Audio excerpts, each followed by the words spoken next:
자, 9월 26일 날 기준에 원고를 지금 좀 준비를 해야 되고 9월 26일 날 녹화를 하면 그 다음 주에 나갑니다. 11월 초에 나가겠죠? 요 내용은 이제 말씀드린 것처럼 KBS 머니올라라는 프로그램, 그 프로그램에 40분에서 2시간 사이 정도가 될 겁니다. 40분에서 2시간 사이의 분량을 녹화를 할 건데 내용이 많아요. 사실 이건 뭐 간단하게 얘기할 내용 수준은 넘어서는데 일단 뭐 한국 증시 진단, 이스라엘 사태, 글로벌 증시 동향, 우크라이나 사태, 또 거시경제 지표, 또 두 번째 기준은 그래서 결론은 어떤 거를 놓고 봐야 되냐. 4분기 시장 주도주에 대해서 그래서 4분기 시장 주도주 전략 이런 부분에 이제 낙폭과대주를 볼 거냐, 아니면 업황 개선 실적주를 볼 거냐. 요 기준에서 이제 전략을 나눠서 설정을 할 겁니다. 그럼 첫 번째 이제 한국 증시 진단에 이스라엘 사태 그리고 글로벌 증시 동향 뭐 이런 게 있는데 질문이죠. 국내 증시 유가증권 시장 10% 이상 급락, 코스닥 시장 20% 이상 폭락, 글로벌 증시 대비해서 과도한 조정이 있는데 하락 추세로 완전히 접어든 것인가? 추가적인 하락에 대해 염두에 두어야 하나? 답변은 간단합니다. 답변은 2023년 기준 유가증권 시장은 유가증권 시장은 저점 대비 몇 퍼센트예요? 요 차트 보여드릴 거예요. 차트. 그래서 유가증권 시장의 등락률의 기준이 포트폴리오에서 나올 것 같은데, 요 차트 보시면 이렇게 돼 있어요. 하이닉스 플러스 반전 안 될까? 난 된다고 봐요 오늘. 아니 뭐가 걱정이야? 테슬라 때문에 깨진 장, 테슬라하고 연관 없는 쪽은 폭등이 나와야 되는 게 정상이죠. 올해 들어서의 고점을 요 차트 부분을 올해 상승률로 좀 고쳐야 될 것 같은데.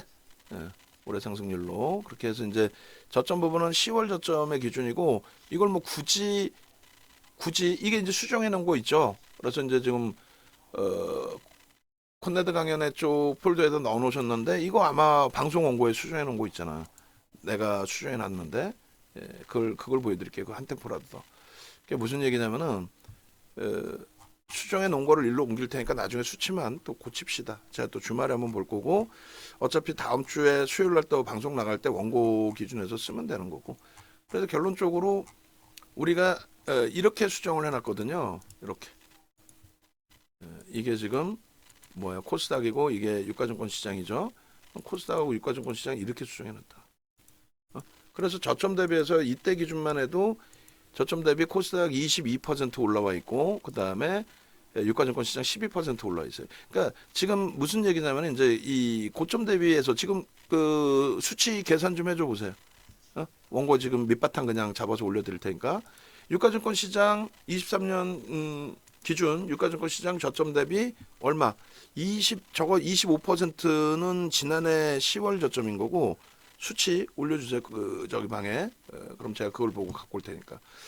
그리고 지금도 여전히 아까 보니까 몇 퍼센트예요. 저점 대비해서는 뭐 예를 들어서 20% 폭등을 했고 급등을 했고 그 다음에 현 구간에서도 저점 대비 8%대 상승은 유지. 그리고 코스닥 시장도 저점 대비 뭐 예를 들어 40% 폭등 후 현 구간에서도 저점 대비 아까 보니까 얼마였어요? 20%였나? 10몇 %였나? 보셨죠? 다시금 보여드릴게요. 유지하고 있단 말이야. 저점 대비해서 1월 저점 대비 16.4. 16%나 상승하고 있는데 뭐가?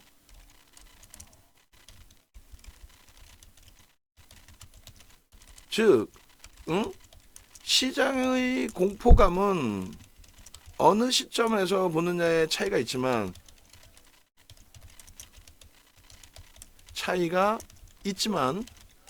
실제 실제 23년 기준 상승 장이 유지되고 있습니다. 그죠? 여러분 눈으로 확인했잖아요. 눈으로 확인한 것만 보세요. 공포감 갖지 말고. 두 번째 기준은요. 글로벌 증시 역시 마찬가지예요. 글로벌 증시의 흐름의 기준도 저점 대비 상승률만 잡지 말고 현 구간에서 올해 들어서의 작년 말고 올해 들어서의 상승률. 그러면 다우지수가 다우지수가 현재 기준으로 많이 빠졌다 하는 현재 기준 고점 따지지 말고 뭐 고점까지 따지지 맙시다. 그냥 현재 기준으로 따져봅시다. 그냥 다우 기준. 아니 뭘 그렇게 힘들어하는데 난 이해를 못하겠는 거야. 저는 제 입장에서는 28%야. 다우가 다우지수 28% 폭등. 그리고 나스닥이 얼마? 나스닥도 뭐 폭등이겠지. 올해 들어서 뭐 거짓말이 아니라. 뭐 참나 어이가 없어서 23% 폭등. 맞나요? 저점 대비 28%네. 28% 폭등. 그리고 S&P 500 지수도 몇 프로? 야, 다우도 28%, 뭐 나스닥도 28%. 다우는 죄송합니다. 다우는 어쩐지. 다우는 6% 상승이네. 다우는 저점 대비 연말 대비도 말고 그냥 저점 대비로 갑시다. 저점 대비 6% 상승. 나스닥은 28% 폭등. S&P 500 지수는 얘도 뭐 한 10%대 상승일 것 같은데 그러면? 자, 보세요. 12.75, 13% 상승. S&P 500 13% 상승. 자, 이거를 원고 작업하신 분들 오늘 날짜 기준에 하나 만들어 주시고 그 다음에 또 봅시다.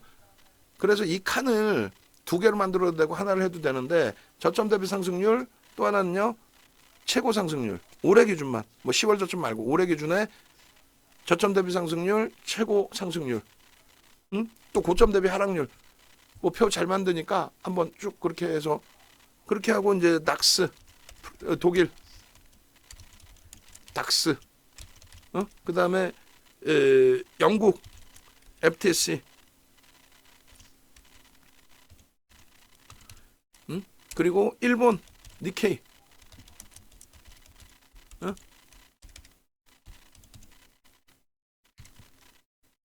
그렇게 해서 니케이는 기니까 그냥 한글로 쓸게요. 그렇게 하고 국내 증시 표로 하면 되겠네. 국내 증시 유가증권 시장 그 다음에 코스닥 시장 아니 빠졌냐고 막말로 올라 있는데도 징징징징이란 말이에요 우리가. 그래 안 그래요? 그게 굉장히 중요하다니까. 그러니까 지금 저는 대략으로 써놓은 거예요. 대략으로 그러니까 독일보다 영국으로 써주시면 돼요. 나중에 독일은 얼마나 올랐을까? 7.65 상승. 이렇게 고점 대비 밀려 있어도 7% 상승.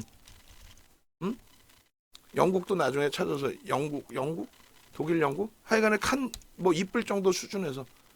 그리고 마찬가지예요. 일본 니케이 어유 속단편으로 미친 듯이 올라와서 21.82 폭등인데 얘는 환율에 영향이 있죠. 그리고 그 21%인데 22% 폭등. 환율에 영향이 있는 거고. 유가증권 시장 아까 보니까 어때요? 그러니까 결론은 고점 대비해서 하락률이 있지만 두 가지로 합시다.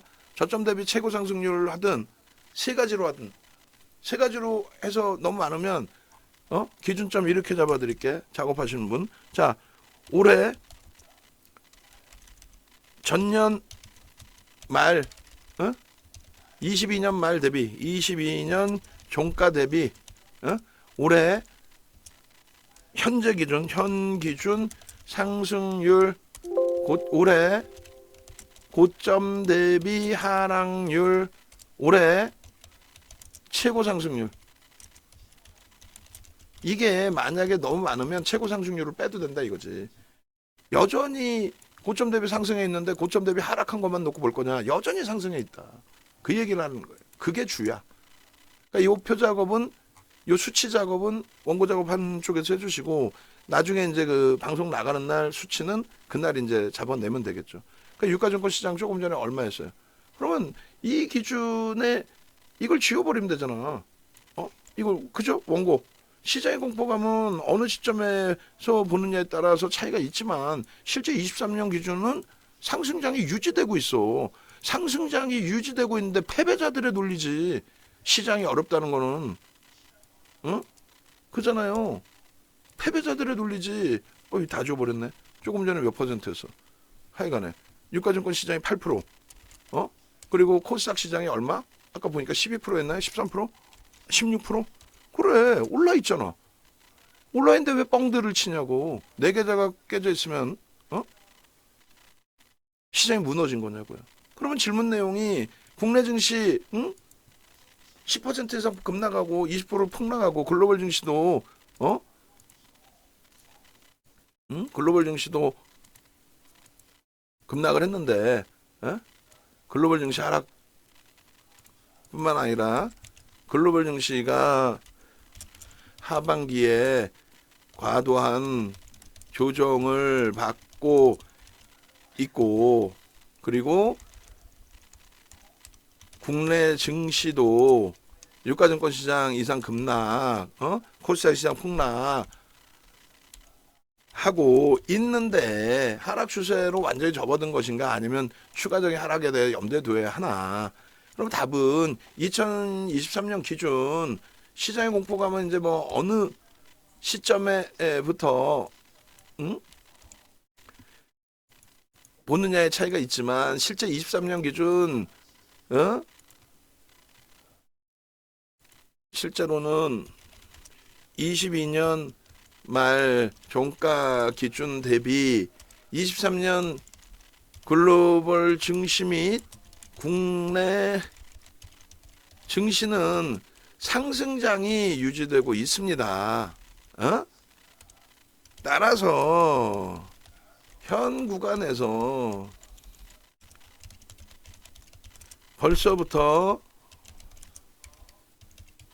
대세 하락을 운운하는 것은 다소 무리가 있습니다. 그렇게 해서 이 흐름을 보여드리는 거야. 그죠? 그렇게 해서 이제 요거 글로벌 증시의 흐름 요 기준 표 작업 하나 그렇게 하고 대략 요 기준을 올려드리면 이렇게 그죠? 지금 이제 시장이 반등이 나오니까 조금씩 이제 지수의 변화가 있는 거죠. 그렇게 해서 이제 요렇게 설정을 잡고 그리고 두 번째 기준은 그래도 우크라이나 사태가 안정화되기도 전에 이스라엘과 하마스의 분쟁이 확대되고 있고 이란 중동 전체 이란 등 중동 전체의 불확실성이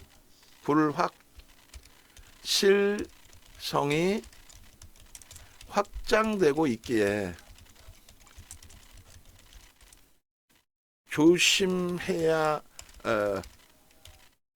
부정적인 경제 전망에 있어서 독수리인데도 빠르네 그죠? 부정적인 의견이 많은데 이 부분에 대해서는 어떻게 해석해야 하는지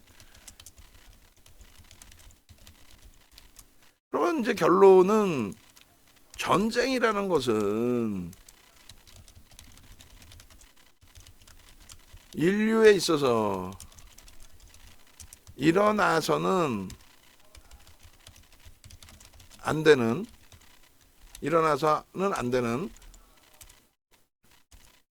참혹한 뭐라 그래 단어를 못 쓰겠어 작가가 있어야 되니까 전쟁이라는 것은 인류에 있어서 절대 뭐 인류를 떠나서 이제 뭐 전쟁이라는 것은 절대 일어나서는 안 되는 참혹한 뭐라 에이 답답해 마음은 급하고 확 그냥 막 그냥 전쟁이라는 것은 절대 일어나서는 안 되는 참혹한 뭐죠? 참혹한 참혹한 현상인 것입니다. 현상인 것입니다. 하지만 금융시장에 대해서 이건 구도적으로 턴다고 치고 전쟁이 전쟁 혹은 지정학적 리스크가 글로벌 경기 혹은 금융시장에 미치는 영향력은 제한적입니다. 특히 이스라엘 그 PPT 올려주셨나요? PPT 이스라엘 PPT 자 54번 오케이 구글 구글 아직 안 떴는데 잠시만요. 확인. 잠깐만 뭘 확인을 눌렀지? 어이씨 막 누르면 안 되는데 내가 뭘 확인을 잘못 누른 것 같은데 지금. 자 하여간에 저희가 구글에 뭐 하는 게 있어가지고 자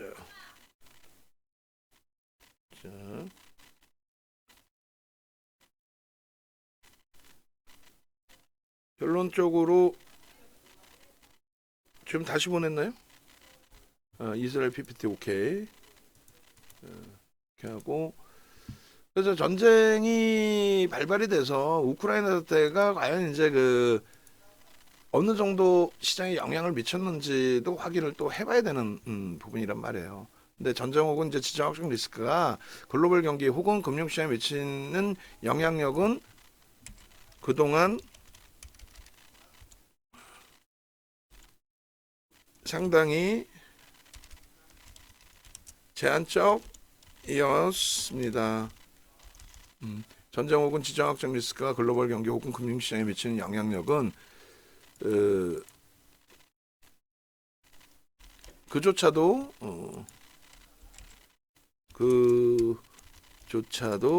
매우 짧은 기간 동안의 흐름이었습니다. 그래서 이제 9.11 테러까지 뭐 노출을 잡아서 이야기하기는 좀 멀고 뭐 우크라이나 사태 정도 여러 상황에 대한 해석보다는 15년도 이란과 미국과 이란의 핵 협상 과정에서 이건 빼자. 이것도 많아. 22년 기준 우크라이나 사태에서도 유럽에 미치는 영향은 상당히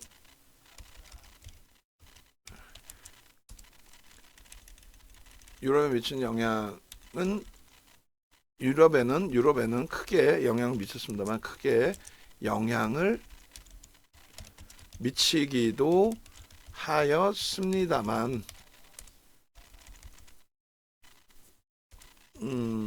글로벌 전체 시장에 미치는 영향력은 제한적이었습니다. 그리고 유럽에 대한 영향도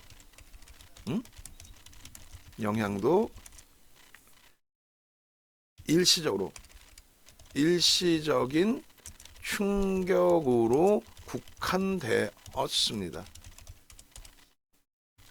그렇게 하면서 표를 작업을 해야 될 텐데 예를 들면 독일, 영국, 프랑스 그 다음에 유로 50 그리고 마찬가지로 이제 미국의 다우지수 S&P 500 지수 그리고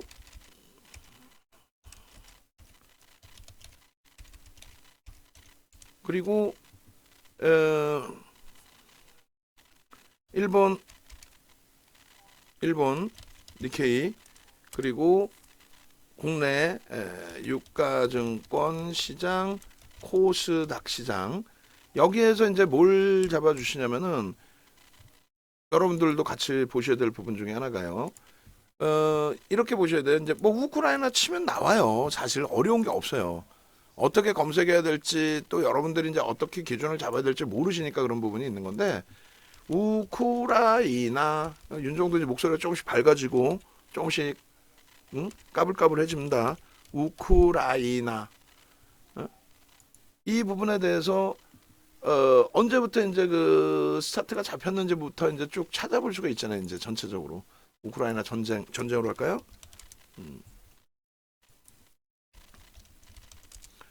이렇게 했을 때 통합적인 부분에 이거 뉴스만 나오는 건가? 지금 통합이죠. 그래, 우크라이나 전쟁 관련된 내용, 지식, 또 이게 좀 정리해 놓은 게 있을 텐데, 지식, 어학사전, 지식백과, 전쟁, 어린이백과, 학강백과, 러시아부 분석, 뭐 이런 거 이제 보시면 돼요. 근데 이거 말고 이제 위키백과 사전인가 있지 않나요? 거기에 이제 좀 보면 더 자세히 좀 나올 텐데,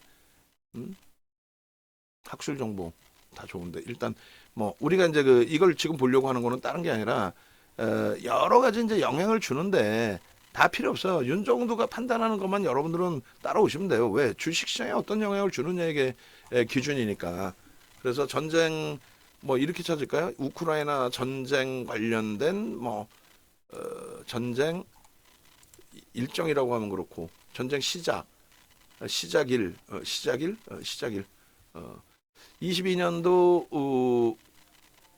2월 24일, 그리고 이렇게 돼 있네. 요거 간단하게만 정리를 해서 드릴 건데, 요 부분에 대해서 뭐 역사적인 게 어떻고, 지금 유튜브 보면은 이스라엘 관련해서도 하마스와의 역사적인 문제부터 이왕이면 알면 좋긴 한데, 금융하는 사람이 금융만 알면 되지 무슨 역사학자냐고. 그러니까 요거를 드릴 테니까 지금 이제 각자의 업무들이 있는데, 일단은 그 원고 작업하시는 쪽에서 간단하게만 표 작업 좀 해주세요. 아, 요 올려줬구나. 땡큐. 그래. 요거를 이제 갖다가 보면 돼. 그러니까 윤정도보다 낫다니까요. 거기다 저는 뭐 지금 시장 볼냐, 이야 한미반도체 쭉쭉쭉 돌리고 있습니다. 하이닉스 쭉쭉쭉 돌리고 있습니다. 우리는 오늘도 성공입니다. 뭐 이렇게 행복해야 돼. 그러니까 22년 아까 보니까 2월 4일이잖아요. 그러면 이게 정확히 나와. 정규 전이. 그러니까 22년 2월 24일 날 블라디미르 푸틴 대통령이 공격 개시 명령을 했다. 표 작업하면 되잖아.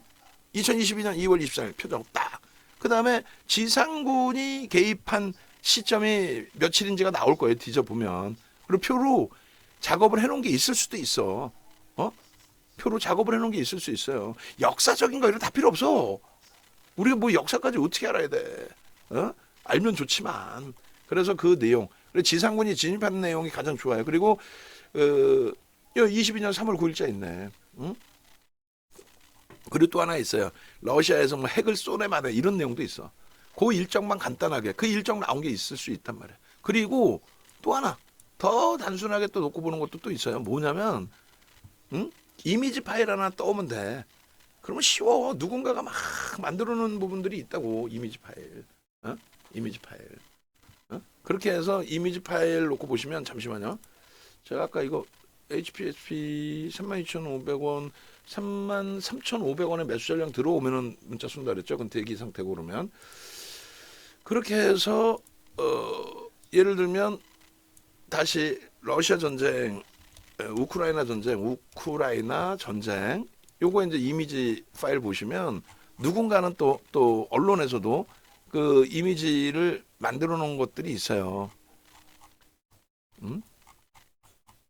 그런 거 이제 찾아서 보시면 돼요. 뭐 시작일 뭐 이런 거부터 해서 하여간에 그렇게 해서 표 작업하시는 분이 그 부분만 간단하게 몇 개도 안 나올 거야. 그러면 그게 나오면 그 다음에 뭘 작업을 해주시는 거냐면 그렇게 해서 글로벌 증시가 깨졌냐 이거야. 그럼 대표적으로 하나만 딱 가져갈 거야. 그때 돼서 어떤 거? 유로 통합을 갖고 와도 되고, 2022년도에 일주월봉을 일주월봉이 한꺼번에 나오는 게 있나? 저 차트에는 일주월봉이 하나 나오는데 그죠? 종목 차트에는 뭐 안 나온다고 치고 그러면 이 여기서 뭘 볼 거냐면은 22년도 기준에요 보시면 이렇게 돼 있어요. 하루에 14% 빠져요. 하루에 14%. 응?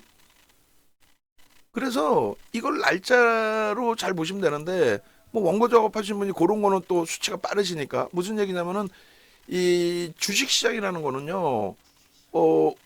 예를 들어서 오늘 아침에 우리나라 날짜 기준으로 20일 날짜에 미국장을 봤잖아요. 근데 실질적으로는 그게 뭐예요? 19일 날짜죠.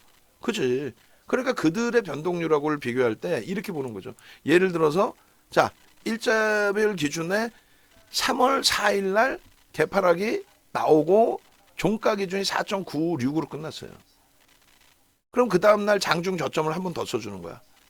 어? 무슨 얘기인지 이해되세요? 그러니까 뭐냐면 우크라이나 사태가 나오고 표작업을 하는데 3월 달 기준의 낙폭률, 하락률 응? 돌린 거 말고 다 돌렸지만 그건 차트로 보여주면 되고 좀 헷갈릴 수 있는데 자, 요 차트 기준에 22년 3월 지상군이 진입일 거예요 아마 이때가. 그리고 러시아에 이제 러시아 핵 공격 언급이 있었던 그런 내용이었습니다. 그렇게 되고 그렇게 해서 3월 기준 하락률 마이너스 14%인데 13점 몇몇 이렇게 좀 좋죠. 그리고 3월 그 기준 하락률이잖아요. 월간 단위 기준 월간 최저치 최저 하락률. 그다음에 3월 뭐 둘째 주 두 번째 주 예를 들어서요. 두 번째 주간 그다음에 뭐 기간 써놓으면 좋고 뭐 두 번째 주간을 안 하고 3월 뭐 예를 들어서 8일부터 뭐 14일까지 3월 뭐 두 번째 주간 혹은 뭐 3월인 거 아니까 두 번째 구간 뭐 3월 8일부터 뭐 최저 하락률 그게 마이너스 10%란 말이야. 3월 특정일 뭐 예를 들면 25일이야. 25일 최저 하락률. 그게 하루에 5%씩 빠졌단 말이야. 그러니까 4.76 뭐 이런 식으로. 요 표만 해주면 돼요. 근데 이게 이제 어디 거를 기준 잡을 거냐. 요 밑에 국가들. 근데 이게 너무 많아. 예를 들면 얘네가 너무 많으면 이 중에 하나 빼도 되는데 요렇게 하나 잡아주고 요렇게 하나 잡아줘. 두 장 해도 되지. 굉장히 중요한 거잖아요. 핵심적인 거잖아. 농담하는 게 아니라 자 이스라엘 사태를 얘기해. 그럼 지정학적 리스크 바로 전개 우크라이나 사태야. 우크라이나 사태 때 빠졌냐 안 빠졌냐 그 논리야. 끝. 그죠? 그 전부터 우크라이나 사태는 분쟁이 있었어. 그리고 이스라엘 사태가 지금 이제 조금 더 앞에 놓여져 있으니 예를 들어서 이스라엘의 기준이에요. 그럼 이스라엘의 기준에 지금 여기 이렇게 있잖아요. 하마스 분쟁사 이렇게 있잖아. 그럼 이스라엘 기준에 2018년, 21년 현재 기준이 있단 말이야. 그 표 하나만 더 만들어주고. 그리고 사실 우리는 이게 만들어졌으니까 우리는 쓰지만 필요는 없어. 그리고 이스라엘 차트도 갖고 나갈 건데 이제는 저점이 깨졌죠. 이때 충격받을 때 그러면 제한적이고. 그러면 얘도 똑같이 써주면 돼요. 이스라엘 기준에 발발이 됐을 때. 그러면 결론은 유럽은 이런데 이스라엘의 경우 이스라엘의 경우 분쟁 하마스 공격이 시작되었을 때 그 날짜 이제 확인해 주시면 돼. 아까처럼 그랬을 때 이스라엘 증시 TS35 TA35 똑같아. 그날 당일의 하락률 최저 하락률 그야 몇 퍼센트 했어요? 6% 단위라고. 마이너스 6%. 그리고 그날 이후에 현재까지 하락률. 그럼 됐죠? 그러면 지금 그날 이후에 현재까지 하락률이 제한적이야. 그리고 나서 얘의 기준과 똑같이 나머지 글로벌 증시의 변동률.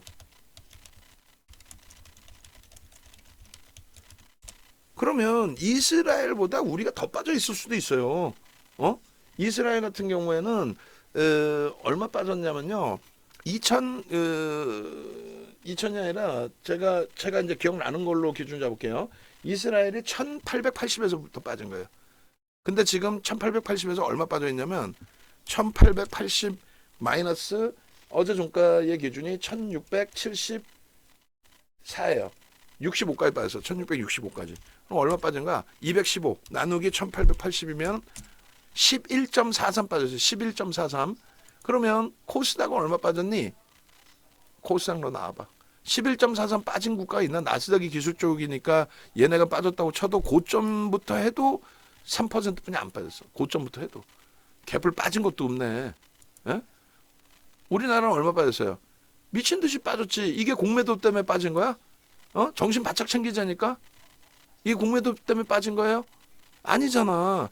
그러면은 우리나라 기준에 10월 이후에 연휴 지나고 어이 큰일 났어 했는데 8% 빠졌어. 아, 무슨 개뿔이나 전쟁 나 있다는 곳, 그 곳도 11% 빠졌는데 우리는 8%가 빠져? 어? 그럼 이스라엘의 영향이야, 이게? 아니란 말이야. 그러니까 유가증권 시장은요, 실질적으로 전쟁의 공포감, 그거는 굉장히 무서운 거지만, 결론은 시장의 기준에서 4% 빠져있어요, 유가증권 시장이. 이게 문제가 되는 거예요? 아니라고. 응?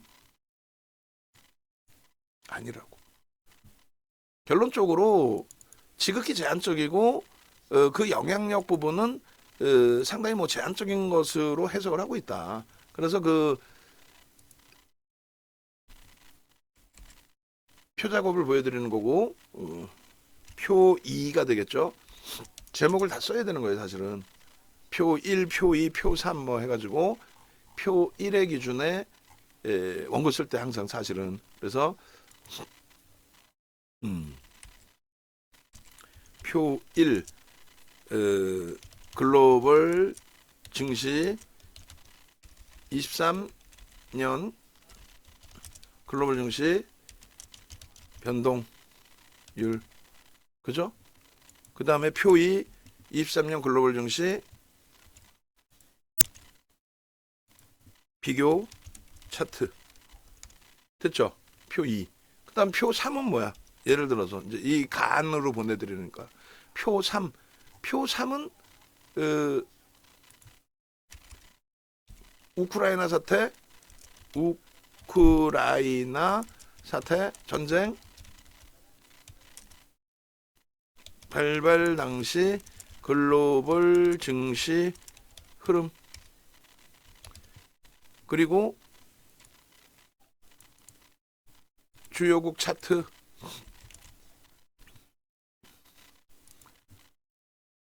뭐 주요국 차트 일봉, 그리고 주봉 월봉.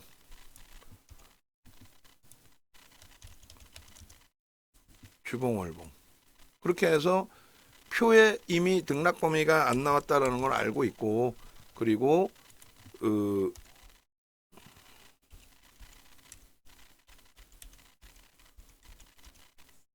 주봉 월봉. 뭐 비교 차트 필요 없고 이렇게. 그리고 표 7이 뭐예요? 표 7 이스라엘 vs 엔드 vs 하마스. 뭐 하이닉스 또 돌려요. 12만 6천 원까지 이제 매수한 나갑니다. 한미 반도체 돌리고 있어요. 참나. 지금도 안 늦었어요. 제발 좀 종목 좀 압축합시다.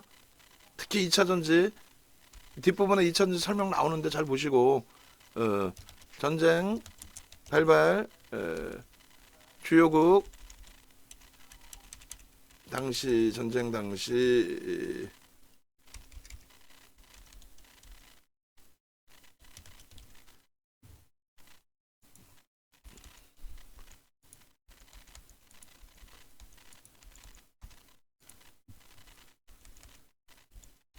주요국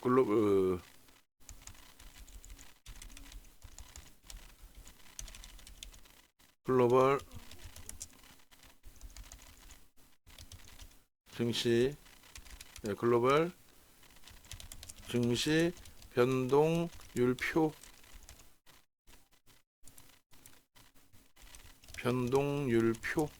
됐죠?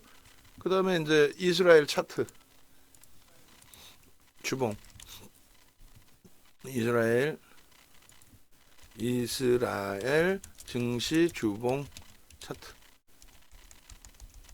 표가 무지하게 많아지는데 뭐 노트북에 넣고 가야죠. 그렇게 해서 이렇게 하락이 나오고 요 기준의 표 작업을 우리가 할 거다. 이왕이면 표 작업 깔끔하게 하면은 제가 그 방송국 그 원고 보낼 때 지금 보낼 거예요. 아싸, 시장은 낙폭을 줄이고 니케이 쪽은 0.16이에요. 아유, 녹화 들어가고 있는데 잘 되고 있네. 니케이 0.16으로 낙폭을 줄이고 있고 국내 증시 1.26으로 줄이고 있는데 여기서 국내 증시가 플러스 반전되는 게 이상하다? 이상할 거 개뿔도 없다. 하이닉스, 삼성전자 7만 원 넘기고 하이닉스 13만 원 공방까지로 가자. 왜? 밀릴 이유 자체가 없기 때문에. 테슬라 때문에 미국장 빠진 거에 대해서 왜 IT가 실적이 끝내주는 IT가 왜 빠져야 돼? 금양같이 거품인 애들이 빠지고 에코프로비엠, 포스코홀딩스, 포스코퓨처엠의 프리미엄이 깎여 나가는 게 왜 전체 시장에 영향을 줘야 되냐고. 응? 아시겠어요? 그래서 요 기준의 표 자체의 부분도 이렇게 잘라서 우리 표 작업하는 쪽에 올려드립니다. 됐죠? 그러면 이렇게 해서 지정학적 리스크는 이렇게 했습니다만 글로벌 전체 시장에 미치는 영향 제한적이었습니다. 유럽에 대한 영향도 일시적인 충격으로 국한되었습니다. 이번 이스라엘 vs 하마스의 경우도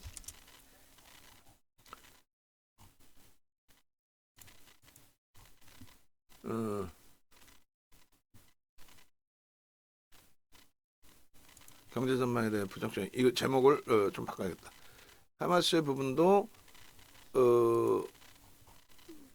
안정되기 전에 분쟁되고 있길래 이런 점을 이렇게 있고 경제 전망에 대해서 증시 전망에 대해서로 바꿀게요. 그 다음에 다시 바꿔서 경제 전망까지.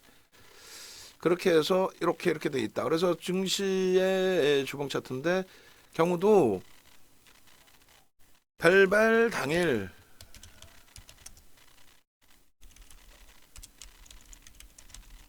이스라엘 증시가 이스라엘 RA 35 이스라엘 증시 TA 상시 우선합니다. 증시 TA 다 약자들이 있어요.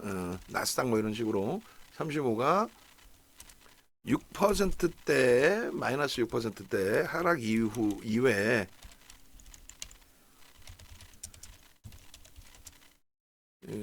충격적인 시장 변동성은 없었습니다.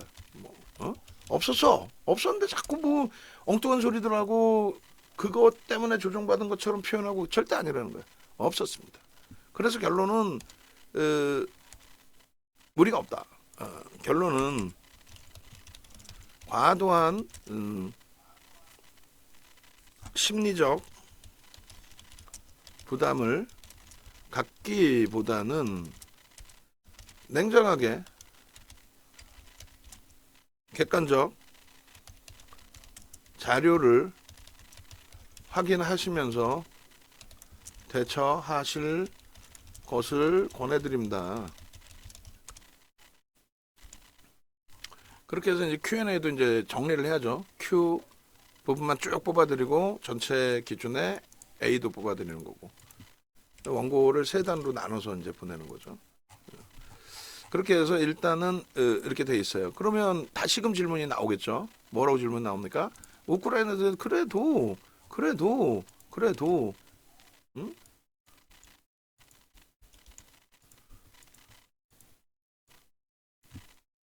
그래도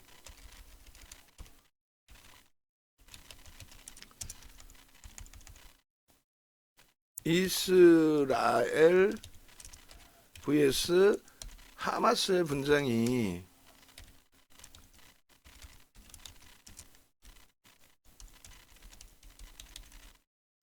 문장이 유가 및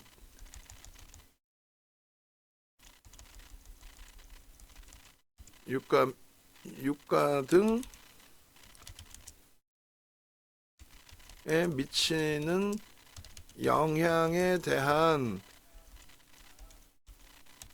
우려감이 확산되고 있는데 이 부분에 대해서는 어떻게 해석을 하느냐? 그럼 이 부분에 대해서는 이제 이렇게 해석을 하죠. 현재 국제 유가의 흐름을 확인해 보면 20년 이후 가까운 범위에서는 20년 이후 형성되어 있는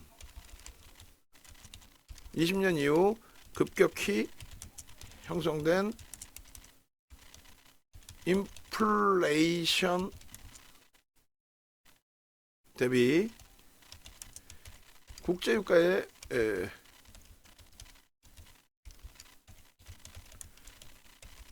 흐름은 제한적인 수준의 강세라고 해석을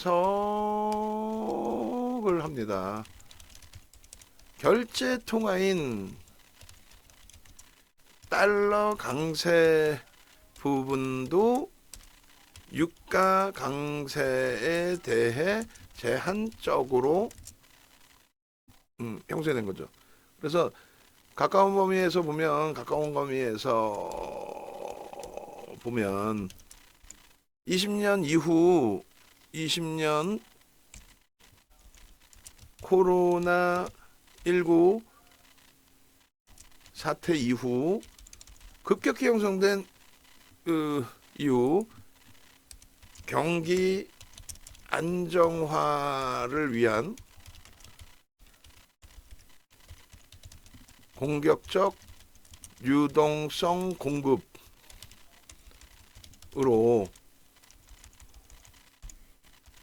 상상을 초월하진 않지. 공급으로 인플레이션이 상당히 강하게 진행되었는데, 그죠? 그래서 이 부분을 유가를 같이 다시 보시면 돼요. 그래서 지금 이렇게 보시면 유가 부분의 흐름이 있어서 서브텍사 중진류와 이런 부분들을 많이 드렸잖아요. 그 올려드리고 보여드리고 해석해드리고. 그러니까 유가 부분 보시면 이렇게 돼 있단 말이에요. 두바이의 월봉 차트, 로그 차트의 기준이 되는데 여기에 이제 그 사실은 하나하나씩을 다 넣어야 돼요. 뭐를 넣어야 되냐면 저 기준 2003년부터 이제 2006년까지의 기준 또 그 기준을 이제 설정을 제가 해드릴게요. 그러면 이제 그 차트 안에 넣어주시면 돼요. 2003년부터 03년부터 06년까지 06년 6월까지입니다. 근데 차트 잠시만요. 3월부터로 하면 안 되고 4월 2004년 6월부터 금리 인상 시기로 해야 되나? 2004년 6월부터 2006년 6월 그리고 금리 인하 시기 2007년부터 저 박스는 금리에 연동돼 있는 박스구나. 금리에 연동돼 있는 복잡하네 차트가. 그래서 요거는 뺍시다. 나중에 제가 주말에 정리해서 올려드리도록 하고 간단하게 구조적인 설명을 드리면 경기가 좋았을 때 저 10불도 안 되는 유가가 140불까지 갑니다. 그 두바이 유유 기준에서 저 10불도 안 되는 유가가 얼마였어요? 2021년 12월에 7달러 89센트였어요. 7달러 89센트의 유가가 140불 가요. 그 140불까지 갈 때 글로벌 시장의 지수가 조정을 받았느냐라고 했을 때 폭등입니다. 그래서 이 유가 차트하고 똑같이 S&P 500 지수 차트를 하나만 같이 넣어주세요. 그래서 표 작업을 여기다 해놓을 건데 표 9번 표가 되겠죠. 그래서 9번 표의 기준에 국제유가 앤드 S&P 원래 이제 그 비교 차트로 넣으면 딱 좋은데 그게 이제 우리가 기술적으로 하지를 못하니까 500 지수 비교 차트. 그러니까 같은 그 우리나라 우리가 그 글로벌 증시 이렇게 차트를 네 가지를 같이 놓고 이제 선 차트하고 캔들 차트 놓은 것처럼 국제 유가하고 S&P 500 지수하고 이렇게 비교 차트를 보는 게 있어요. HTS 사실. 근데 제가 그 기능을 쓸 줄 몰라. 안타깝게. 그러니까 어찌됐건 표 9에 국제 유가와 S&P 500 지수 비교 차트를 이렇게 넣을 겁니다. 그렇게 넣어서 이렇게 유가가 움직였을 때 그러면은 과연 미국 증시가 S&P 500 지수가 가장 대표적인 거니까 다우 지수를 보지만 그거는 주가 평균 방식이고 시가총액 방식으로는 S&P 500 지수를 보는 게 맞죠. 그래서 그들의 흐름으로 기준을 잡는다라고 한다면 결론적으로는 이제 두바이유 월봉 차트하고 이제 그들하고 비교를 했을 때 이때 시장은 폭등 랠리였고요. 폭등 랠리. 그 다음에 2007년 9월부터 시장이 조정을 받습니다. 사실은 2007년 9월에 금리를 내리고 나서 근데 이제 유가가 오버슈팅이 한번 나오고 그러고 나서 무너진 거죠. 이때가 이제 시장이 동반적으로 무너진 거고. 그 다음에 글로벌 증시는 못 오르는데 유가만 이렇게 폭등을 나와요. 왜 그랬을까를 기억해야 되잖아. 글로벌 시장 올라. 미안. 글로벌 증시가 오르는데 다만 그 글로벌 증시가 오르는 게 유동성의 힘이지 경기가 좋아서 오르는 건 아니잖아요. 인플레이션 효과라고 저는 그걸 이야기를 합니다. 돈이 많이 불려져서 화폐 가치가 훼손된 그런 과정 속에서 달러의 약세까지 엄청난 상상을 초월하는 달러의 약세. 1달러에 140엔을 줘야 1달러를 샀었는데 저 당시 기준에 1달러가 70엔 가치뿐이 안 됐어요. 엔화 기준에. 그러니까 엄청난 약세 반토막 난 거죠. 그러니 중동 쪽 친구들도 바보 아닌 이상 결제 통화가 달러인데 1리터에 1달러 주고 1리터에 팔았는데 1달러 갖고 오면 1리터를 옛날에 줬는데 지금 1달러에 1리터를 팔면은 일본 예를 들어서 도요타 차 한 대가 1달러라고 치면 옛날에 한 대를 샀는데 지금 못 사. 2달러를 받아야 살 수 있어. 어떤 바보가 물건을 팔면서 화폐 가치가 훼손됐는데 그 화폐 가치대로 줍니까? 그게 100불대까지 올라와 있는데도 불구하고 시장은 강세를 띠죠. 그러나서 강달러 기조로 전환되면서 또 긴축을 하면서 테이퍼링을 단행하면서 그러면서 이렇게 무너져 내려온 거예요. 그리고 우리 원고 작업하시는 분 지금 기억나서 다시 하나 말씀드리면 우리가 작년에 연초부터 해서 그 교육자료 쭉 올려놓고 보면은 작년 연초, 재작년 말 그때 FOMC 회의 관련해서 긴축 관련해서 쭉 올린 게 있어요. 그 중에 월별로 다 우리가 정리해놨는데 버냉키 회장의 테이퍼링이라는 단어에 대한 해석이 나오는 게 있어. 그거를 원고를 찾든 아니면 테이퍼링을 그냥 위키백과 같은 데서 찾으면 돼. 2013년도에 처음 나오는 단어예요. 그러나 이제 2014년도에 실질 긴축을 단행합니다. 자, 2014년부터 우리 긴축할 거야. 이렇게 되면서 그러면서 무너져 내려 그 다음에 2015년 12월에 금리를 올립니다. 그렇게 되면서 강달러 기조가 뭐 계속 지속이 되죠. 저게 경기가 안 좋아서 폭락인가요?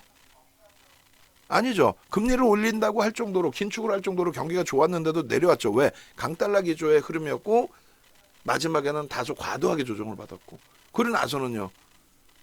경기가 좋아진 게 확인됐기 때문에 2016, 2017, 2018년도에 시장도 강했고 당연히 수요에 의한 시장 강세, 유가도 강세. 지금의 기준은 이스라엘 사태 때문에 어떤 문제 발생된 건 없어요.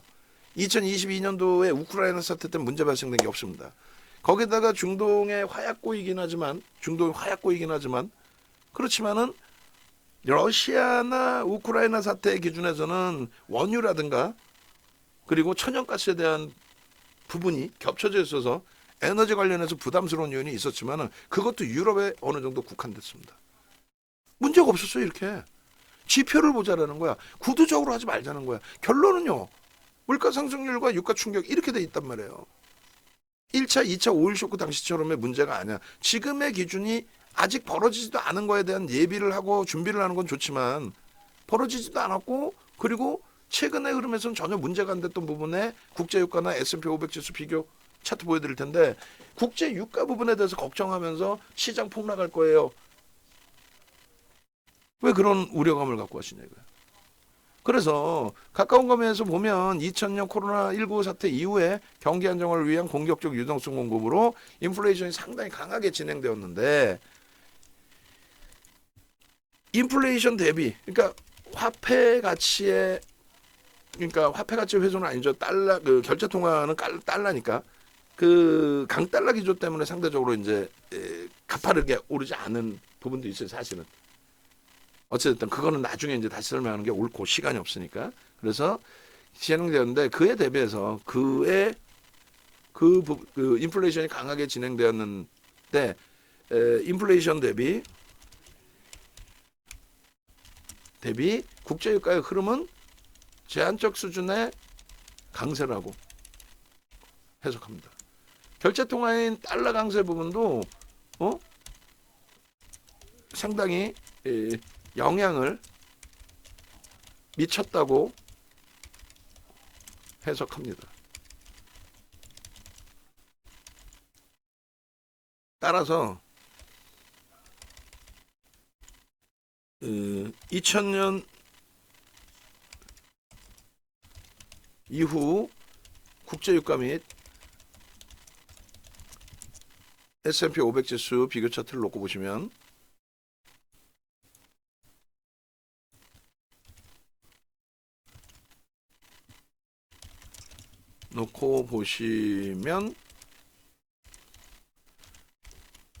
충분히 이해가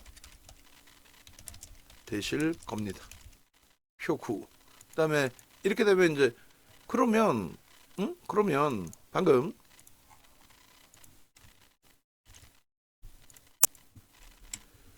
유가 부분에 대해서 국제유가가 아직까지는 제한적인 강세라고 했기에 추후 재차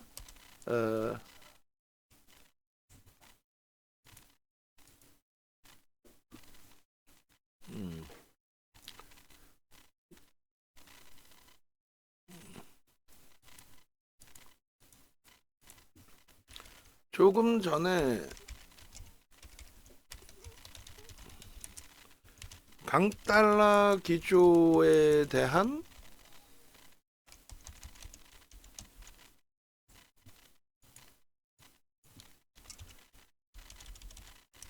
언급을 하셨는데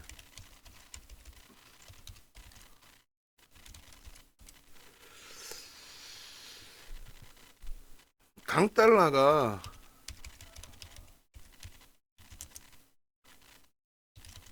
국제적인 그러니까 글로벌 경기에 미치는 영향과 GDP의 70% 이상이 수출인 우리 이건 제가 대답할 부분이고 영향과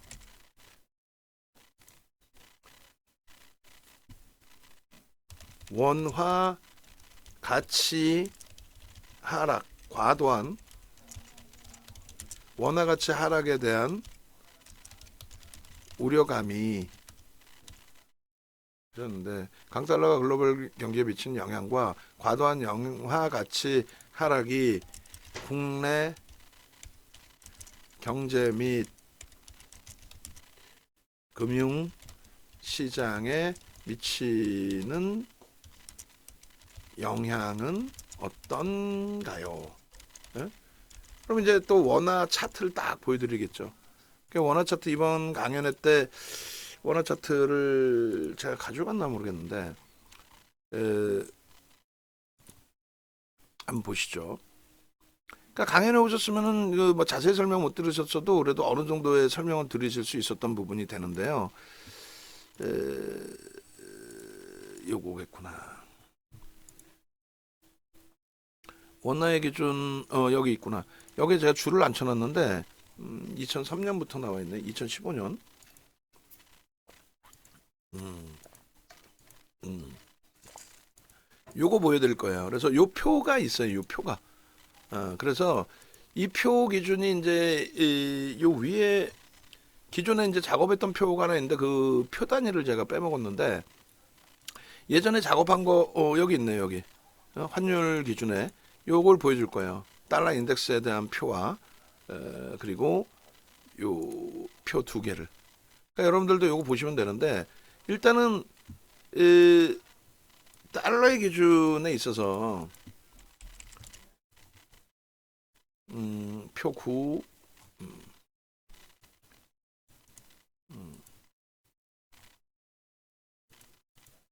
그러니까 이런 식으로 이제 원고를 계속 쓸 건데 이게 뭐 과연 되려나 모르겠습니다만 시간이 지금 우리도 지금 요 정도만 하고 마감 이후에 또 써야 될 것 같은데요. 시장도 좀 보고 좀 이것도 볼래 저것도 볼래 제가 눈이 빠질라 그럽니다 사실. SK 하이닉스 보합 보합에서 쏠까요?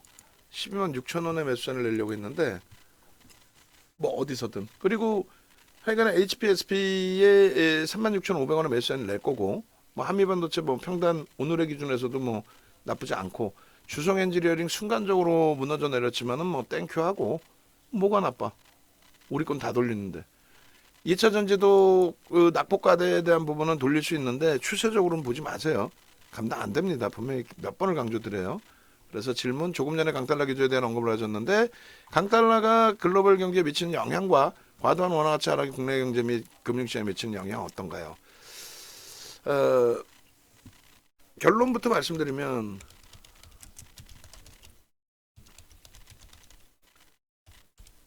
미국의 민주당 정부는 항상 강달러 기조를 선호했습니다. 클린턴 대통령 정부에서도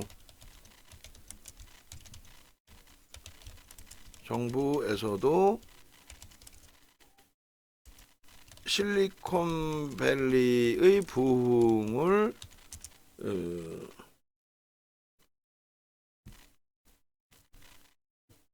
뭐라고 해야 돼요? 클린턴 대통령 정부에서도 실리콘밸리의 부흥을 외치면서 글로벌 자금을 미국으로 유입시키는 기준으로. 이것도 또 내용이 맞나? 그냥 미국의 민주정부는 항상 강달러 기조를 선호했습니다. 이번 정부의 경우는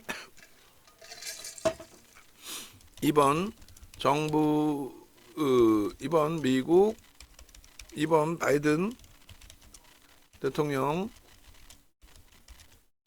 정부에서도 인플레이션을 잡기 위한 방법 중의 하나로 강달러 기조를 형성시켰습니다. GDP의 70% 이상이 미국 GDP죠. 소비입니다.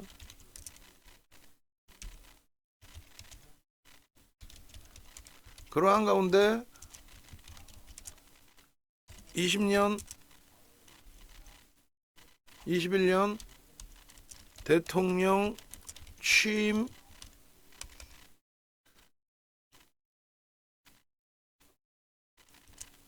기준 2조 달러 이상의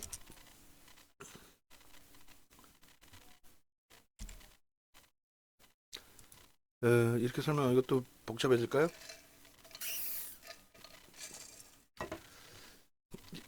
미국의 GDP 그러한 가운데 2조 달러 이상의 인프라 구축 비용. 지금 21년도 그 미국 대선 당시 공약 보도자료 올려주신 거 있죠? 그거 한 번만 더 올려주실래요?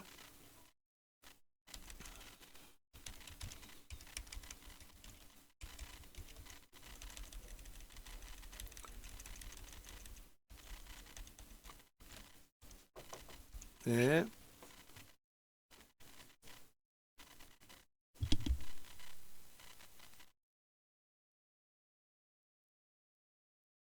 자, 500원 넘겼습니다. 그래서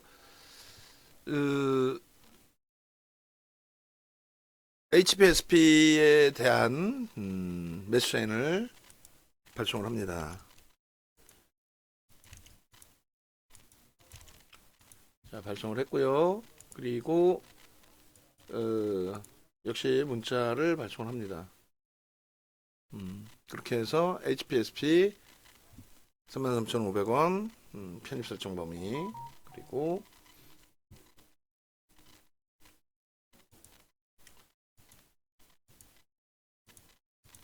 원고는 뭐 이렇게 해서 원고 문구만 쭉 만들어도 되긴 될 것 같은데요.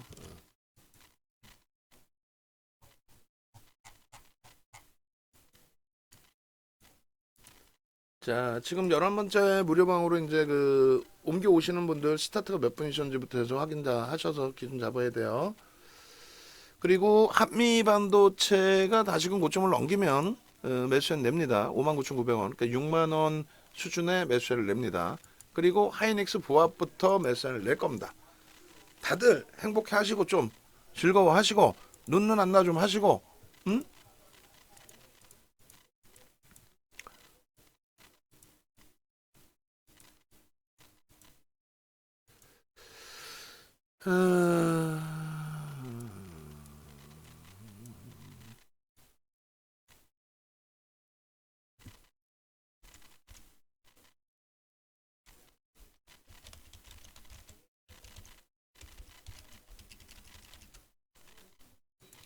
자, 그래서 표 10.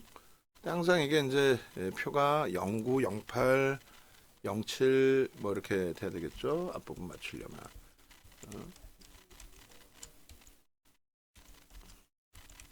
아이, 좋아요, 좋아요. 응?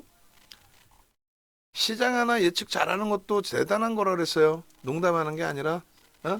아이고, 큰일 났네. 이 손절하고 이제 더 빠지면 2300에서 기다려야겠네. 그게 아니라, 이래 합니다. 이런 기준을 설정해야 됩니다. 라고 말씀드린 부분들.